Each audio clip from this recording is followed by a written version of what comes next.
Bonjour les cancers et bienvenue sur votre tirage de la première moitié du mois de juin. Je ne suis exceptionnellement pas chez moi, donc le décor a changé et j'ai fait avec les moyens du bord et des cartes que j'avais apportées, donc c'est pas les mêmes cartes, mais le tirage reste inchangé. Alors, première semaine, deuxième semaine, cette fois-ci c'est pas le message de votre enfant intérieur, mais votre message de votre ange gardien. Un tarot pour représenter l'énergie qui vous correspond. Euh, Conseil de développement personnel, conseil professionnel, conseil sentimental. Alors, la première semaine de juin, les cancers, on vous dit abandonne le déni. Pendant que tu refuses de voir la réalité, je te serre tout contre moi, je tente de te consoler, je t'aide non seulement à voir la vérité, mais surtout à trouver des solutions. Ce n'est pas par plaisir que je veux que tu acceptes la situation, mais bien pour que tu en tires une leçon pour ne plus avoir à la revivre. Donc là, je ne sais pas si c'est en termes relationnels ou en termes professionnels, mais en tout cas, il y a quelque chose que vous ne voulez pas voir et pourtant c'est juste devant vos yeux, quelque chose qui ne fonctionne pas. Donc, votre ange gardien vous dit d'abandonner le déni et si on vous le met devant les yeux, c'est pas par plaisir, c'est juste pour que vous sortiez d'un schéma répétitif où vous n'arrêtez pas de rentrer et de rentrer dedans. Vous incarnez la tour. Déjà, vous, les 2 premières semaines de juin, vous incarnez des arcanes majeures. Donc, vous avez des énergies fortes, vous êtes puissant à l'intérieur de vous. Donc, si vous incarnez la tour, c'est que vous-même, vous voulez que les choses éclatent, que vous voulez que les choses changent, que ce qui ne fonctionne pas. Donc, je pense que vous accompagnez les énergies, vos anges gardiens vous disent d'abandonner le déni. Vous êtes d'accord avec ça. Vous savez juste pas forcément comment et vous êtes en train d'imploser de l'intérieur tellement vous en avez marre que ça fonctionne pas et que ça se répète encore et encore. Donc vous êtes électrique en ce moment et si ça fonctionne pas, vous allez tout plaquer. Vous pouvez être un peu impulsif.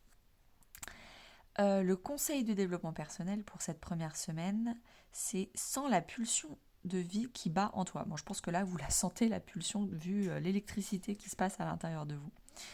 Fais-la grandir et plonge-toi sans hésitation dans cette belle aventure. Donc, on vous dit de continuer à cultiver votre énergie explosive, d'aller à l'aventure, de sortir de votre routine qui apparemment ne fonctionne pas, pour aller chercher une nouvelle aventure. Professionnellement parlant, vous avez le 4 d'épée. Le 4 d'épée, il arrive après le 3 d'épée.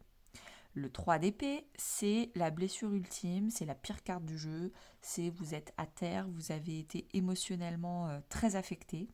Donc là, le 4 d'épée, c'est la convalescence. Vous dormez, vous faites le mort, vous répondez à aucun message, vous dormez 20 heures par jour, vous vous reposez.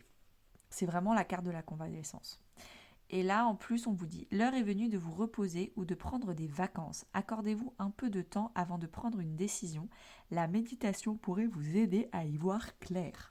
Donc, vous avez des choix à faire professionnellement parlant. Professionnellement parlant, je pense que vous avez subi une perte ou une grosse blessure fin mai. Et là, vous êtes épuisé. Là, il faut vous reposer avant de recommencer à refaire de nouveaux choix, réavancer, etc. Là, vous avez passé une grosse étape, donc j'ai presque envie de vous dire félicitations. Mais quand il y a des grosses étapes, il faut aussi ne pas continuer grosse étape par grosse étape, il faut aussi avoir des temps de pause. Relationnellement parlant, donc famille, amis ou couple, on a le temple. Donc le temple, c'est vraiment l'endroit où vous pouvez vous recueillir, où vous pouvez vous sentir en sécurité. C'est aussi presque un foyer pour vous. Donc potentiellement, vous avez des relations avec qui vous êtes très spirituel, voire même religion. Vous allez à l'église, c'est une forme de temple. Vous avez des connexions très spirituelles avec qui vous parlez en profondeur de vos émotions, de comment ça va pas, comment vous voyez le monde. Le temple également, c'est potentiellement des engagements, des relations très engageantes où des unions sont scellées. Donc famille, amis ou couple. La deuxième semaine de juin, les cancers, vous avez élève tes vibrations. Donc votre ange gardien, il vous dit d'arrêter de broyer du noir. Tu me demandes pourquoi ça ne va pas bien, pourquoi tu subis cette épreuve, pourquoi tu es aussi perdu. Il te faut élever tes vibrations. Avec l'énergie dans laquelle tu te trouves présentement, il est bien normal que tout te semble négatif, sombre, et que tu sois aussi pessimiste. Accroche-toi et monte avec moi. Donc déjà sur Google, vous pouvez aller voir, vous pouvez aller taper taux vibratoire, et dans les images, vous pouvez aller voir toutes les émotions et le taux vibratoire associé.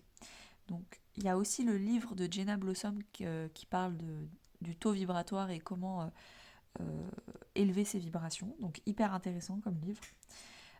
En tout cas, c'est vraiment le conseil de l'ange gardien, c'est de voir le verre à moitié plein et pas à moitié vide, de faire des choses qui font plaisir et pas de faire que des choses de responsabilité.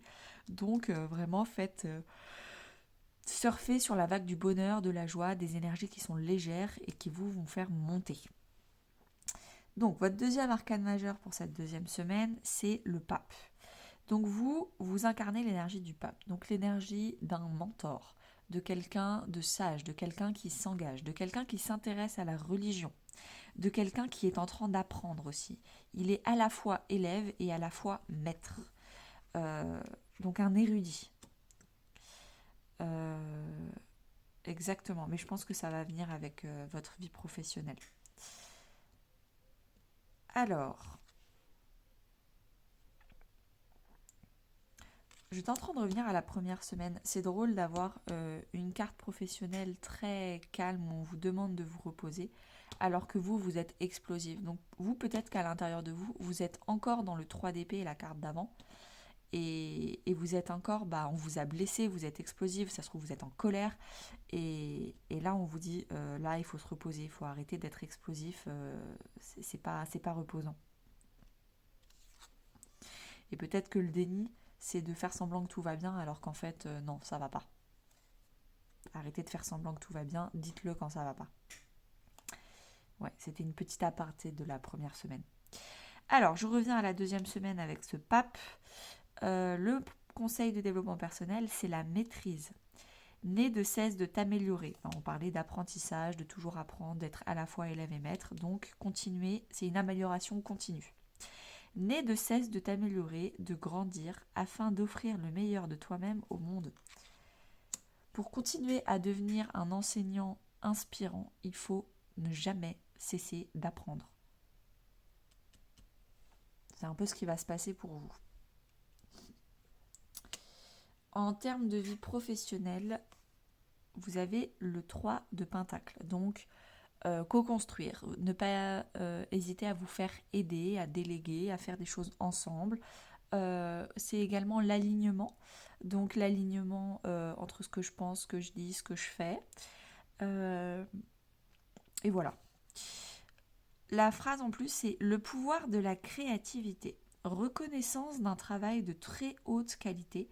Faites preuve d'esprit d'équipe. Donc, soyez dans la créativité. Peut-être apprendre et enseigner différemment, de façon plus ludique. Dans tous les cas, le fait de toujours vouloir, ne pas vouloir s'arrêter sur ses acquis, mais de toujours vouloir en savoir plus, en faire plus, vous challenger vous-même, ça c'est signe d'un travail de très haute qualité qui sera reconnu par les autres. Et on vous dit, comme je vous l'avais dit, la co-construction, faites preuve d'esprit d'équipe. Donc ne pas vouloir faire tout seul et ne pas hésiter à travailler avec plusieurs personnes. En termes relationnels, on a les intrigues. Donc, que ce soit famille, amis ou couple, des secrets vont être révélés. Peut-être avec quelqu'un du signe du cancer, peut-être pas. En tout cas, il y a des choses qui se passaient derrière votre dos. Vous n'en étiez pas forcément conscient.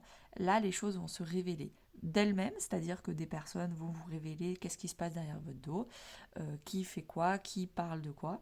Ou alors, c'est parce que vous élevez vos vibrations.